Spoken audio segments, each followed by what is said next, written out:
কুয়েটে সর্বশেষ যে ঘটনা অত্যন্ত চমৎকার। এক কথায় যদি বলি, শিক্ষার্থীদের বিজয়, ছাত্রদল রাম ধরা খেয়েছে। হ্যাঁ, সামনে ছাত্রদলের জন্য আরো নাকানির জীবনী অপেক্ষা করছে। ছাত্রদল এমনিতেই ফাঁদে পড়েছে।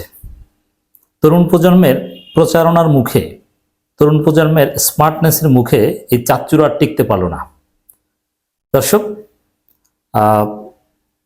কুয়েটের ঘটনা সর্বশেষ পরিস্থিতি নতুন মোড় নিয়েছে। It is very significant. ছাত্রদলের জন্য লজ্জা, ছাত্রদলের একটা ভূমিদস্য পরাজয়। প্রথম পরাজয়টা বলি, ছাত্রদল কেন পরিকল্পিতভাবে স্থানীয় বিএনপির গুন্ডাদের নিয়ে সাধারণ শিক্ষার্থীদের উপর হামলা করেছে।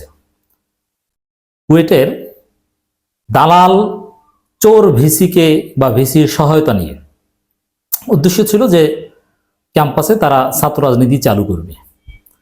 কিন্তু কি ঘটনা ঘটলো? কুয়েটে ছাত্র রাজনীতি নিষিদ্ধ হলো, সব ধরনের রাজনীতি নিষিদ্ধ হলো। কেউ যদি ছাত্র রাজনীতি করে, আগেও নিষিদ্ধ ছিল, এবার আরো ভালোভাবে হলো। কেউ যদি কুয়েটের কোনো শিক্ষক, শিক্ষার্থী, কর্মচারী যদি ছাত্ররা কোনো ধরনের রাজনীতির সাথে জড়িত থাকে, তাহলে তার চাকরি থাকবে না, সে বহিষ্কার হবে। এখন ছাত্রদল যে কারণে পরিকল্পিতভাবে এত ঘটনা ঘটালো স্থানীয় বিএনপির গুন্ডাদের নিয়ে, তা কি সিদ্ধান্ত হলো সোফার? ছাত্র রাজনীতি নাই হয়ে গেল একদম। এখন ছাত্রদল রাজনীতি করো, তোমরা যাও, তোমরা তো ওপেন আর সবাই গুপ্ত। এখন তোমাদের ওপেন রাজনীতি করো, কুয়েটে আসো, দেখি কি পারো। এর মানে তাদের মূল প্রজেক্ট ব্যর্থ। শিক্ষার্থীরা এটাই চেয়েছে যে রাজনীতি মুক্ত ক্যাম্পাস। শুধু এটা না, কুয়েটের এই ঘটনা অনুসরণ করে বাংলাদেশের আরো অনেক জায়গায় এক পর্যায়ে আমাদের দাবি সব বিশ্ববিদ্যালয় কলেজে ছাত্র রাজনীতি, বিশেষ করে লেজুর ভিত্তিক ছাত্র রাজনীতি নিষিদ্ধ করা হোক। এখানে যেরকম হয়েছে, এই দালাল ভিসিকে ঘেরাও দিয়ে শিক্ষার্থীরা দাবি আদায় করেছে। আমি সাধারণ শিক্ষার্থীদেরকে বলবো, বাংলাদেশের সমস্ত বিশ্ববিদ্যালয়ে ছাত্র রাজনীতি নিষিদ্ধের ব্যবস্থা করো। ছাত্রদলের চাচ্চুরা কিভাবে ক্যাম্পাসে ঢুকে, তারপরে তোমরা সেটা দেখবা, ছাত্র তো থাকবে না। কুয়েটে প্রশাসনিক ভবন সহ সব ভবনে তালা দিয়েছেন শিক্ষার্থীরা। যদিও একটা দাবি মানা হয়নি, ওটাও মানা হবে। লজ্জা থাকলে এই ভিসি পদত্যাগ করবে। কুয়েটে সব ধরনের রাজনীতি বন্ধ ঘোষণা। এখন রাজনীতি চালু করতে ভিসি বুদ্ধি দিয়েছিল, ভিসি বিএনপির লোক, এই দালাল লেখাচোর ভিসি বুদ্ধি দিয়েছিল ছাত্রদলকে, তোমরা এরকম অঘটন ঘটাও, স্থানীয় গুন্ডা পান্ডাকে নিয়ে আসো, আমি পুলিশ ডাকবো না। কারণ ভিসির অনুমতি ছাড়া তো সাধারণত ক্যাম্পাসে পুলিশ বা আর্মি ঢুকবে না। তারপরে ওদেরকে ভয় দেখিয়ে তোমরা রাজনীতি চালু করবা। কিন্তু হয়েছে না। ভিসির কি অবস্থা হয়েছে দেখেন। এটা বাংলাদেশের একটা ইতিহাস। ভিসি তার ছাত্রদের হাতে জুতার বাড়ি এবং লাথি খেয়েছে এবং ভুয়া ভুয়া স্লোগান দিয়েছে। এই ছাত্রদলের সাবেক নেতা, এই ভিসি, এই চোর, এই বিএনপির দালাল, এর জন্য উপযুক্ত শাস্তি হয়েছে। আমি ফতোয়া দিচ্ছি, ওই ভিসিকে জুতার বাড়ি দেয়া শতভাগ জায়েজ।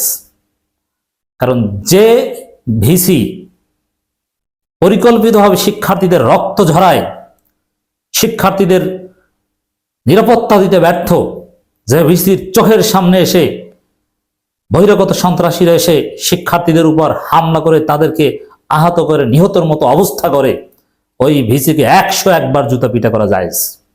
ও কিসের শিক্ষক? ও তো দালাল। ওকে ক্যাম্পাসে অবাঞ্ছিত ঘোষণা করতে হবে। এই বাটপারকে ছাত্র দলের রাজনীতি করে চামে ভিসি হয়েছে, অযোগ্য। লেখা চুরি করে নাকি পিএইচডি করেছে, আবার কিসের উপর পিএইচডি করেছে কে জানে। যাই হোক দর্শক, কিল ঘুষি দিয়েছে। দায় স্বীকার, ব্যর্থতা দায় অস্বীকার করায় এই ঘটনা ঘটেছে। দায় স্বীকার করে মাপ চেয়ে পদত্যাগ করলে এই ঘটনা ঘটতো না। অতএব এই ভিসি কেন এই কাজ করেছে, কেন রক্ত ঝরলো, পদত্যাগ করলেও হবে না। ওই বাটপারকে দেখে নিতে হবে তো কেন বহিরাগত সন্ত্রাসীদের অ্যাক্সেস দিল। ওকে জবাবদিহিতার আওতায় আনতে হবে। কোন শিক্ষার্থীরা ওকে মানবে না। এই অভিযোগগুলো, এই ঘটনা ঘটিয়েছে, এদের মধ্যে অনেক হিন্দু শিক্ষার্থীরা আছে। এরাও কি শিবির, হিন্দু শাখা শিবির নাকি? দেখ দর্শক, খুলনা প্রকৌশল ও প্রযুক্তি বিশ্ববিদ্যালয়ে প্রশাসনিক ভবন সহ সব ভবনে তালা দিয়েছে শিক্ষার্থীরা। বুধবার 19 ফেব্রুয়ারি দুপুর 1টা পর্যন্ত উপাচার্যের পদত্যাগ সহ 5 দফা দাবি পূরণের জন্য বেঁধে দেওয়া সময় পার হওয়ার পর তালা লাগিয়ে দেন। নাম প্রকাশ না করার শর্তে এক শিক্ষার্থী বলেন, বেলা 1টা পর্যন্ত আমাদের আলটিমেটাম ছিল, প্রশাসন কোনো পদক্ষেপ নেয়নি। আমাদের দাবি দেওয়া মেনে নেওয়া হয়নি, তাই আমরা সাধারণ শিক্ষার্থীরা মিলে অনির্দিষ্ট করার জন্য প্রশাসনিক ভবন, বিভিন্ন একাডেমিক ভবন ও বিভাগে তালা ঝুলিয়ে দিই। এই দালাল ভিসি আবার অসুস্থতার ভান ধরে যে অসুস্থ। এদিকে 5 দফা দাবিতে আজ সকাল 9টা থেকে শিক্ষার্থীরা বিশ্ববিদ্যালয় চিকিৎসা কেন্দ্রের সামনে অবস্থান নেন। এই চিকিৎসা কেন্দ্রের দোতলায় চিকিৎসাধীন আছেন ভিসি মোহাম্মদ মাসুদ। মঙ্গলবার রাতে কিছুটা অসুস্থ হয়ে পড়ায় তিনি এখানে আছেন। কুয়েটের ছাত্র রাজনীতি নিষিদ্ধের দাবির অসুস্থতার ভান ধরেছে হয়তো এই পাটপার, এই দালাল। যে শিক্ষক শিক্ষার্থীদের রক্ত ঝরাতে সহায়তা করে 5 আগস্টের পর দেখেছেন না ওই দালাল শিক্ষকরা কি শিক্ষা পেয়েছে, ওটা দেখে এই দালালের শিক্ষা হয়নি, এরকম আবারও শিক্ষা দিতে হবে। এগুলো সওয়াবের কাজ। এই সব কাজ করলে তোমাদের মেধা বাড়বে, পড়াশোনায় বরকত হবে। এই দালালদের রক্ত পিপাসুদের যদি শিক্ষা দিতে পারো। দর্শক, এর পরের খবর হচ্ছে, এটা একটা সুখবর। বিশ্ববিদ্যালয় সিন্ডিকেটের 93তম সভায় গুরুত্বপূর্ণ কিছু সিদ্ধান্ত নেওয়া হয়েছে যে সব ধরনের ছাত্র রাজনীতি নিষিদ্ধ থাকবে এবং যারা যুক্ত থাকবে তাদের ছাত্রত্ব বাতিল করা হবে এবং আজীবন বহিষ্কার করা হবে। ছোট কারো না, আজীবন বহিষ্কার। ক্যাম্পাসের বাইরেও যুক্ত থাকতে পারবে না। অতএব তোমরা চাঁদাবাজি করবে কিভাবে? ছাত্র দলের বাবারা, তোমাদের চাঁদাবাজির রাস্তা বন্ধ, টেম্পো স্ট্যান্ডে যাওয়ার রাস্তা বন্ধ। হয় টেম্পো স্ট্যান্ড, না হয় বিশ্ববিদ্যালয়, কোনটা বেছে নেবা? দুইটা একসাথে চলবে না।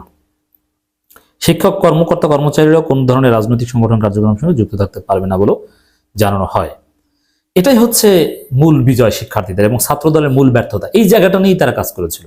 এখন এই দালাল ভিসির পদত্যাগ হয়নি, কিন্তু এটা হবে। এই ভিসির লজ্জা থাকলে এই জুতার বাড়ি খেয়ে আর চর থাপ্পড় লাত্তি খেয়ে এই ভিসি আর কোনোদিন ক্যাম্পাসে আসবেন না, যদি মিনিমাম লজ্জা থাকে। আর যদি এই দালাল ভিসি পদত্যাগ নাও করেন, ছাত্রদলকে তো আর সুযোগ দেওয়ার কোনো জায়গা থাকলো না। রাজনীতি নিষিদ্ধ, সুযোগটা দিবে কোথায়? ঘটনা ঘটে গেছে। ছাত্রদল সংবাদ সম্মেলন করেছে ঢাকা বিশ্ববিদ্যালয়ে, এটা নিয়ে আবার হাসি তামাশা শুরু হয়েছে, সেটা নিয়ে আলাদা আলোচনা অপেক্ষা করুন দর্শক।